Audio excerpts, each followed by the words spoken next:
Ça y est, le mois de mai est là, les seins de glace sont derrière nous.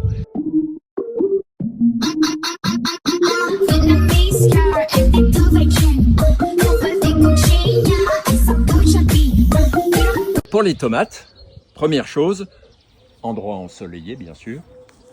Alors moi je mets toujours des tuteurs, il y en a qui n'en mettent pas, mais moi j'aime bien le tuteur. Je le positionne. Ensuite, eh bien j'ai mes pieds de tomates. Ils sont là et bien sûr ils baignent dans l'eau. À commencer par creuser mon trou au pied de mon tuteur, bien devant, comme ceci. Ça va nous permettre en même temps de regarder dans quel état est la terre. Elle a l'air plutôt pas mal. Évidemment, ah tiens, regardez ce que je trouve au fond de mon trou. Mon sol est bien vivant. J'avais pas beaucoup de doutes, mais il n'y a pas de problème, il y a du monde. Le petit truc en plus, ça vient du latin consolidare.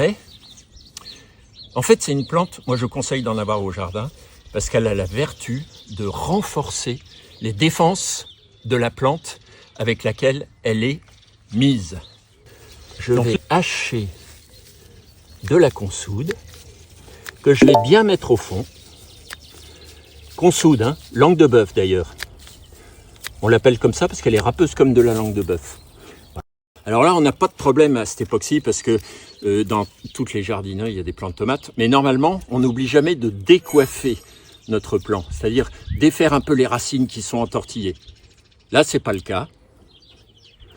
On va le positionner comme ça et on va le positionner le plus profond possible, de façon à ce qu'il s'appuie sur notre tuteur et qu'il refasse des racines à ce niveau-là.